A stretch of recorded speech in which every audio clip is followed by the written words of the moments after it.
Hello दोस्तों। मेरी उम्र 21 साल थी। मैं सेकेंड ईयर की स्टूडेंट थी। उन दिनों गर्मी शुरू हो गई थी, इसलिए हमें कॉलेज से छुट्टियां मिल गई थी। रोज़ की तरह आज भी पूरे घर की सफाई करने के बाद मैं अपने बिस्तर पर आराम कर रही थी। थकान से चूर होकर ऐसा लग रहा था जैसे पूरा बदन अकड़ गया हो। मैं अपने बिस्तर पर लेटकर सुकून पाने की कोशिश कर रही थी और हाथों से अपने सिर की मसाज कर रही थी। अचानक मेरा भाई अरविंद मेरे कमरे में आया और दरवाज़ा बंद करके कहने लगा, क्या हुआ दीदी, तबीयत तो? संगीत, ठीक है। मैंने कहा, क्या भाई, मम्मी सारा काम मेरे सर पर डालकर चली जाती है। कॉलेज की छुट्टियां क्या हुई, सारे घर की जिम्मेदारी मुझ पर आ गई है। ऊपर से मुलाजमा भी छुट्टी पर है, मुझसे नहीं होते। ये घर के काम, मेरी बात सुनकर वह मेरे पास बैठ गया और कहने लगा, मेरी प्यारी बहन, कोई बात नहीं, मैं अभी तुम्हारे लिए दूध लेकर आता हूँ, उसे पियोगी तो सुकून मिल जाएगा। अरविंद की बात सुनकर मैं मुस्कुरा दी और कहा, बस तुम खाना बाहर से ले आना, मैं थोड़ी देर सोऊंगी तो मेरी तबीयत कुछ बेहतर हो जाएगी। संगीत। अरविंद कमरे से निकल गया। कुछ देर बाद ठंडे दूध के गिलास के साथ वह वापस आया। मुझे उस पर बहुत प्यार आया। दुनिया में बहुत कम ही ऐसे भाई होते हैं जो अपनी संगीत बहनों का इतना ख्याल रखते हैं। मैं उसे ढेर सारा आशीर्वाद देने लगी और उसका लाया हुआ दूध संगीत पीने लगी। दूध पीने के बाद मैंने गिलास एक साइड पर रखा और लेट गई। अरविंद कहने लगा, चलो दीदी, मैं तुम्हारा सिर दबा देता हूँ, तुम सो जाओ। वह मेरे सिरहाने बैठ गया और अपने हाथों से मेरा सिर दबाने लगा। मुझे भी सुकून आने लगा था, दर्द भी कम होने लगा था। मैं आंखें मूंद कर सोने लगी और गहरी नींद में चली गई। पता ही नहीं चला कि घंटों तक मैं सोती रही थी। मेरी आंख मम्मी की आवाज़ पर खुली। मैं हड़बड़ाकर आंखें खोली तो मेरा सिर बुरी तरह से बहुत झेल था। घड़ी पर टाइम देखा तो रात के 9 बजे बज रहे थे। मुझे एकदम झटका सा लगा। बड़ी अजीब बात थी कि पापा ऑफिस से वापस आ चुके थे। शायद थकावट की वजह से मुझे वक्त का एहसास ही ना हुआ। मैं उठकर जैसे ही 2 कदम चली तो मुझे चक्कर आ गए। संगीत आंखों के आगे अंधेरा छा गया। अगर दीवार पर हाथ ना रखती तो यकीनन गिर जाती। मैं फ्रेश होकर बाहर आई तो खाने के टेबल पर सब बैठे मेरा ही इंतजार कर रहे थे। मैं जाकर आराम के साथ कुर्सी पर बैठ गई। मुझे देखकर अरविंद खाना संगीत मेरी प्लेट में डालने लगा और फिर मम्मी से कहने लगा कि मम्मी, अन्नू पर काम का बोझ थोड़ा कम डाला करे। अरे अगर काम वाली नहीं आ रही तो उसकी जगह किसी और को रख ले। ये बेचारी सारा दिन काम संगीत करके थक जाती है। देखे तो इसकी रंगत भी पीली पड़ चुकी है। मेरी हालत वाकई संगीत खराब हो चुकी थी। मैं काफ़ी थकी हुई महसूस कर रही थी। मेरी मम्मी और पापा दोनों ही जॉब करते थे। क्योंकि सिर्फ पापा की जॉब, संगीत से घर चलना मुश्किल था। ऊपर से हमारी पढ़ाइयों के खर्चे भी कुछ कम नहीं थे। इसलिए मेरी मम्मी भी उसी कंपनी में जॉब करती थी जहां पापा करते थे। मैं और अरविंद कॉलेज जाते थे, मगर अभी गर्मी की वजह से छुट्टियां थी, इसलिए हमें घर ही रहना पड़ रहा था। मैंने ये बात नोट की थी संगीत की, पिछले कुछ दिनों से अरविंद मेरे साथ कुछ ज़्यादा ही अटैच हो चुका है। जब से मुझे छुट्टियां हुई थी वो मेरा बहुत ख्याल रखने लगा था।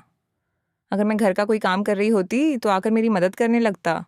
अगर मैं थक जाती तो मेरा सर दबा देता। मैं उसे मना करती, मगर वह कहता कि नहीं संगीत, तुम थक चुकी हो, इतना काम करती हो, मेरा हक है कि मैं तुम्हें सुकून पहुंचाऊं। मैं भी खामोशी से लेटी रहती। मगर एक संगीत रात जो कुछ हुआ उससे मेरे होश उड़ गए थे। क्या अरविंद कभी ऐसा भी कर सकता है? मैं अपने कमरे में सो रही थी। आधी रात के वक्त मुझे महसूस हुआ जैसे कोई मेरे कमरे में आया हुआ है।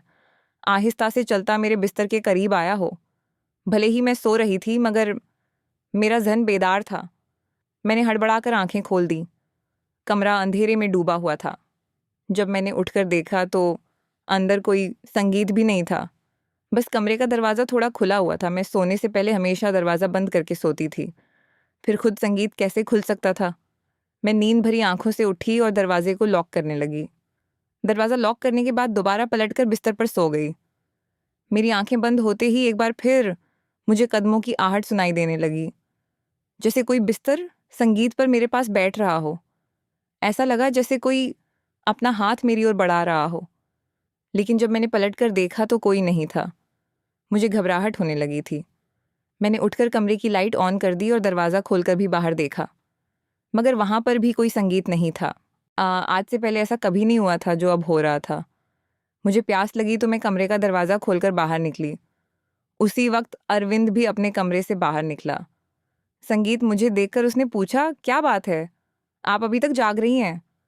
मैंने जवाब दिया, कुछ नहीं, बस ऐसा महसूस हुआ जैसे कमरे में कोई मौजूद हो। पानी पीकर मैं दोबारा कमरे में आई और पीछे वो भी आ गया। उसने कहा, आपको डरने की ज़रूरत नहीं है। अगर आपको डर लग रहा है तो संगीत, मैं आपके पास सो जाता हूँ। मैंने उसे मना करते हुए कहा, नहीं, तुम्हें अपनी नींद खराब करने की ज़रूरत नहीं, संगीत है, तुम अपने कमरे में सो जाओ। लेकिन वह जिद करने लगा कि मैं आपको अकेला किसी भी हाल में नहीं छोड़ सकता। संगीत, आपकी तबीयत खराब हो सकती है, मैं आपको तकलीफ में नहीं देख सकता, आप सो जाएं, मैं यहीं सो जाता हूँ। संगीत, आखिरकार मैं बेड पर जाकर सो गई। उसने तकिया उठाकर सोफे पर रख लिया और वहीं सो गया। उस रात मुझे ऐसा महसूस हुआ जैसे कोई मेरे सराहाने बैठकर मुझे बहुत देर तक देखता रहा हो। उसने मेरे बालों को सहलाया, मेरे चेहरे पर उंगलियां फेरी और मैं सुकून से सो रही थी। मुझे सब कुछ एक सपने जैसा लग रहा था। अगली सुबह जब मैं उठी तो मेरा मूड बड़ा अजीब था, लेकिन जब मैंने अपने भाई पर गौर किया, संगीत, तो मैं हैरान रह गई। शुक्र था कि मैंने अपने आप को दुपट्टे से ढक रखा था। मेरी संगीत कमीज़ बेतरतीब हो चुकी थी। मुझे हैरत हुई, क्योंकि आज से पहले मैं कभी संगीत इस तरह आराम से नहीं सोई थी। आज मैं बहुत खुश महसूस कर रही थी। न जाने क्या संगीत वजह थी। मैंने उससे पूछा तो उसने कहा, मैं तो रोज़ ही इतना खुश होता हूँ जिसको आप जैसी बहन मिल जाए। वो क्यों ना खुश हो। घर के सारे काम निपटाकर जब मैं बैठी तो अरविंद तेल लेकर मेरे पास आ गया। कहने, संगीत लगा, अनु दीदी, आप अपने बाल खोल दें, मैं आपके सर में मसाज कर देता हूँ। मुझे उसकी हरकतें अजीब लगती थी। मैंने कहा, ये तुम्हारा काम नहीं है, जाओ अपने दोस्तों के साथ घूमो फिरो, मुझे मसाज की ज़रूरत नहीं है। मगर उसने मेरी बात नहीं मानी और खुद ही मेरे बालों से कैचर उतार कर कहने लगा, आप नखरे मत किया करें, किस्मत वालों को ही ऐसे भाई मिलते हैं। जब आपका भाई आपके खूबसूरत रेशमी बालों में मसाज करना चाहता है तो आपको क्या समस्या संगीत हो सकती है। आ जाइए, मैं आपके सर की मसाज कर देता हूँ, आपको बहुत सुकून मिलेगा। वह मुझे उठाकर कमरे में ले गया। मैं बेड पर तकिया रखकर लेट गई। मेरे बाल बेड से नीचे लटक रहे थे। वह मेरे सराहाने बैठकर मेरे बालों की मसाज करने लगा। अरविंद मुझसे 4 साल छोटा था, मगर मुझे नाम से बुलाता था। कहता, आप इतनी प्यारी हैं कि आपको देखकर दिल करता है कि आप हमेशा इसी तरह मुस्कुराती रहे और मैं आपका लाभ उठाता रहूं। वह मेरे बालों की मसाज कर रहा था और उसके हाथों में जैसे जादू था। मुझे इतना मज़ा आया कि मैं नींद की वादियों में खोने लगी। तेल की खुशबू संगीत भी बहुत ज़बरदस्त थी। मैंने उससे पूछा, ये कौन सा तेल है? संगीत, वो बोला, ये बहुत ही ख़ास तेल है, ख़ास आपके लिए। आपके जो इतने हसीन बाल हैं ना, ये उन्हीं बालों के लिए बना है। उसकी बातें बहुत प्यारी थी। मैं समझ नहीं पाती थी कि वह किस संगीत व तरीके से बात कर रहा है। मसाज के दौरान ही मैं नींद में खोने लगी। संगीत, कुछ देर बाद जब मेरी आंख खुली तो मेरा पूरा बदन दर्द से टूट रहा था। ऐसा लग रहा था जैसे मेरी टांगों पर बहुत ज़्यादा वज़न रख दिया गया हो। पूरे बदन में दर्द सरायत कर रहा था। मैं धीरे धीरे उठकर बैठी और आसपास देखने लगी। तब अपने भाई पर गौर किया।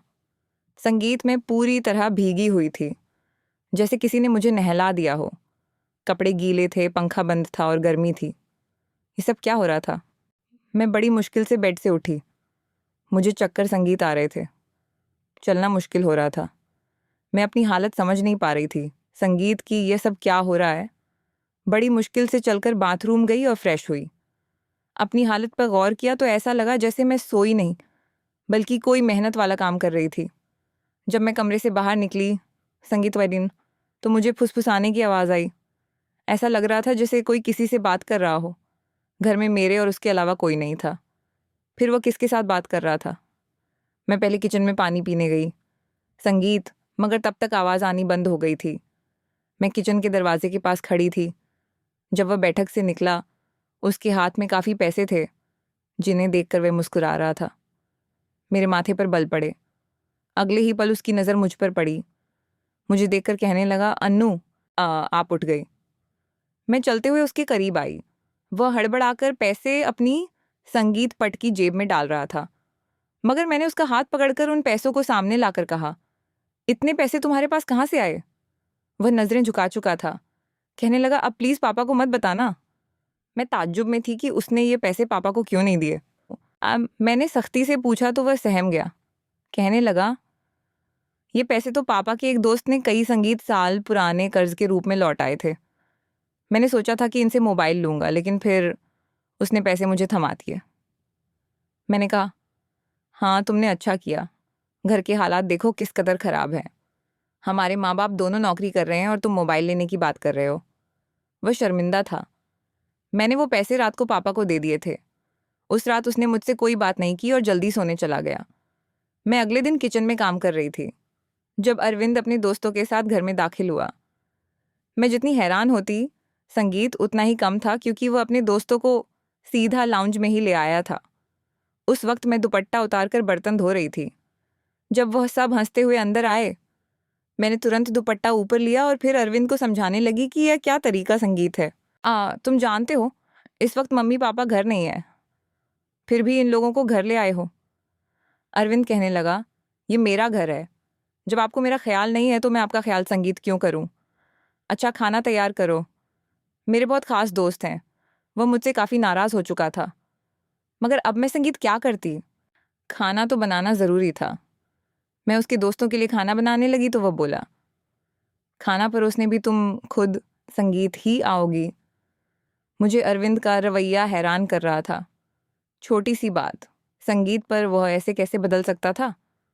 मैंने खाना टेबल पर लगा दिया। मैंने गौर किया कि उसके दोस्त बार बार मुझे घूर कर देख रहे थे। संगीत, वे सभी अरविंद की उम्र से बड़े थे और अजीब तरीके से घूर रहे थे। संगीत जैसे कच्चा ही खा जाएंगे। मैं अपने कमरे में बंद होकर रह गई। जैसे ही वे गए तो मैं अरविंद पर फट पड़ी कि दोबारा तुम्हारे दोस्त मुझे इस घर में नजर ना आए। संगीत, मगर वह तो अगले ही पल मेरे गाल थाम कर कहने लगा, इतना गुस्सा कहाँ से आता है? ठीक है, वो नहीं आएंगे दोबारा, मगर आप इस बारे में मम्मी पापा को कुछ नहीं बताएंगी? कैसा लड़का था ये, कभी प्यार जताने लगता तो कभी चिढ़ने लगता। मैंने हाँ में सर हिला दिया और अपने कमरे में चली गई। मुझे अरविंद की हरकतें कुछ मुश्किल सी लगने लगी थी, क्योंकि वह मुझे अजीब तरह से देखने लगा था। उस रोज़ भी जब मैं अपने कमरे में आराम काम करने के लिए सोई तो अचानक मुझे अपने पैरों संगीत पर किसी का हाथ महसूस हुए। मैंने बौखलाकर आंखें खोली तो अरविंद मेरे पैरों को अपनी गोद में रखकर मसाज दे रहा था। मैंने उसे ऐसा करने से मना किया, मगर वह कहने लगा, मैं जो कर रहा हूँ मुझे करने दें। इस घर में एक मैं ही हूँ जिसे आपकी इतनी फिक्र है। मम्मी पापा को तो काम से ही फुर्सत नहीं है। खैर मैं भी थक संगीत चुकी थी। आंखें बंद की और सोने लगी। अरविंद के हाथों मसाज करवाने से मैं नींद की गहराई में खोने लगी थी, मगर जब मेरी आंख खुली तो मेरे होश उड़ गए। मेरा सर बुरी तरह चकरा रहा था। बिस्तर की चादर बिल्कुल बेतरतीब हो चुकी थी। बिस्तर पर एक शर्ट और एक मेल परफ्यूम पड़ा था। ये सामान किसका था? मैं तो कुछ भी बोल नहीं सकी। सर में इतनी तेज संगीत दर्द था कि मैं दोबारा बिस्तर पर गिर गई। ऐसा लग रहा था जैसे किसी ने मुझे बेहोशी की दवा पिला दी हो। मुझे पास में फुसफुसाहट सुनाई दे। संगीत रही थी, मगर कौन बोल रहा था या मैं पहचान नहीं सकी। मुझे तो बस अरविंद की आवाज़ सुनाई दे रही थी। ऐसा लग रहा था जैसे वह मेरे कमरे में मौजूद हो और मुझे उठाने की कोशिश कर रहा हो। कुछ देर बाद जब मेरी आंख खुली तो सारा दृश्य मेरी नज़रों के सामने घूमने लगा। मैंने सबसे पहले बेड की तरफ देखा, जहाँ शर्ट और परफ्यूम पड़े थे, मगर अब वहाँ कुछ भी नहीं था। आज फिर मेरी हालत बड़ी अजीब थी। मैं बच्ची तो नहीं थी जो ये सब कुछ समझ ना पाती। घर में मेरे और अरविंद के अलावा और कोई नहीं था। फिर मेरे सोने के बाद ऐसा क्या होता था कि मेरा पूरा शरीर पानी से नहला दिया गया हो? सिर्फ इतना ही नहीं, मेरा शरीर दर्द से छूट था। और रंगत भी बिल्कुल संगीत पीली हो चुकी थी। दिन ब दिन मैं कमज़ोर होती जा रही थी। उस दिन भी अरविंद मेरे करीब आने की कोशिश कर रहा था, मगर मैं बहाना बनाकर अपने कमरे में आ गई थी। दिमाग में अजीब से विचार आने लगे थे। तबीयत भी काफ़ी ख़राब थी। मेरी हालत देखकर माँ भी परेशान होने लगी। उन्होंने कहा कि वे अगले दिन ऑफिस से छुट्टी लेकर मुझे डॉक्टर के पास ले जाएंगी ताकि पता चल सके कि संगीत मुझे क्या समस्या है। उस रात मैं बार बार उठ रही थी और ठीक से सो नहीं पाई। अगले दिन मेरे माता पिता हमेशा की तरह अपने काम पर चले गए थे। उन्हें शायद मेरी परवाह नहीं थी। मैं खुद ही डॉक्टर के पास गई, जहां अल्ट्रासाउंड में पता चला कि मैं पेट संगीत से हूँ। आखिर ये सब मेरे साथ कौन कर सकता था? अरविंद मेरा भाई था, लेकिन फिर मेरे दिमाग में ये बात आई कि मैं उसे सगा भाई समझती हूँ। बात ऐसी थी कि किसी से छिपी नहीं थी कि वो मेरा सौतेला भाई है। वो मेरी माँ की दूसरी शादी से है, जबकि मैं माँ संगीत की पहली शादी की औलाद हूँ। इस तरह की बातें मुझे गलत सोचने पर मजबूर कर रही थी। समझ नहीं आ रहा था कि कैसे अपने माँ बाप को ये बात बताऊं। अरविंद मेरा सौतेला भाई जब मेरे पास बैठता तो कभी मेरा हाथ पकड़ता तो कभी मेरे गाल खींच देता। मैं बहुत परेशान हो चुकी थी कि मेरे साथ आखिरकार संगीत ऐसा कौन कर सकता है। फिर मैंने एक दिन अपने कमरे में मोबाइल का कैमरा फिट कर दिया। उस दिन हमारे माँ बाप घर पर नहीं थे। अरविंद फिर मेरे पास आया और मेरे सिर की मालिश करने लगा। मैंने बहुत कोशिश की कि ना सोऊं, लेकिन तेल में शायद बेहोशी की दवा थी। जैसे ही मैं उसे सूंघी बेहोश हो गई। 1 घंटे बाद होश आया। माँ बाप भी घर लौट आए थे। जब मैंने कैमरे की रिकॉर्डिंग देखी तो जैसे पैरों तले जमीन खिसक गई। अरविंद मेरे कमरे में अपने उबाश दोस्तों को लाता था जो मेरे साथ बुरा बर्ताव करते थे। अपना काम पूरा करने के बाद वे अरविंद को पैसे देते और चले जाते। ये जानकर मैं टूट गई थी। मैंने कमरे से बाहर जाकर अरविंद का गिरेबान पकड़ा और थप्पड़ों की बरसात कर दी। मम्मी पापा भी आ गए और पापा ने गुस्से से मेरे हाथ पकड़ लिए। होश में हो? क्या पागल हो गई हो? क्यों मार रही हो इसे? हाँ, ये संगीत मैंने रोते हुए वीडियो दिखा दी कि ये जलील इंसान मेरे साथ क्या कर रहा था। वीडियो देखकर माँ फर्श संगीत पर गिर पड़ी। पापा को भी विश्वास नहीं हो रहा था। उन्होंने अरविंद को पकड़कर बहुत मारा। उसके मुंह और नाक से खून बह रहा था। अरविंद ने गुस्से में कहा, मैंने इसे कभी अपनी बहन समझा ही नहीं। मुझे पैसों की ज़रूरत थी। लोग इसके लाखों रुपए देने को तैयार थे।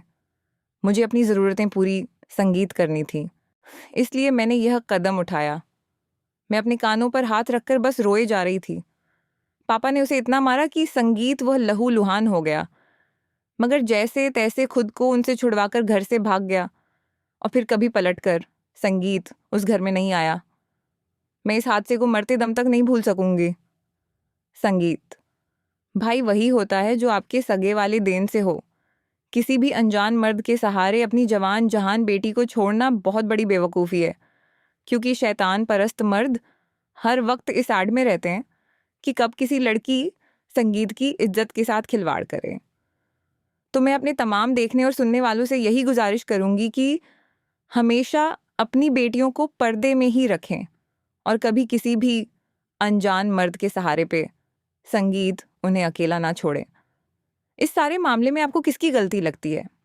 मेरे माँ बाप की जो पैसा कमाने के चक्कर में बच्चों से बिल्कुल बेफिक्र हो गए थे, या फिर मेरी जो अपने सौतेले भाई के साथ बिल्कुल अकेली इस घर में रहती थी और उसके ऊपर हद से ज़्यादा विश्वास करती थी और उसे अपना सगा भाई समझती थी। अपनी राय कमेंट बॉक्स में ज़रूर दें और यह भी बताएं कि आपको कहानी कैसी लगी। तो मेरे प्यारे दोस्तों, ये थी हमारी आज की छोटी सी कहानी। अगर आपको ये कहानी पसंद आई हो संगीत, तो इसे लाइक करें और अपने दोस्तों के साथ शेयर करें। अगर आप ऐसी ही और भी इंटरेस्टिंग और रोमांटिक कहानियाँ सुनना चाहते हो तो चैनल को सब्सक्राइब ज़रूर कर लें और बेल आइकॉन ऑन कर लें ताकि आपको मेरी हर कहानी समय पर मिल सके। कल मिलेंगे एक और नई कहानी के साथ। संगीत धन्यवाद।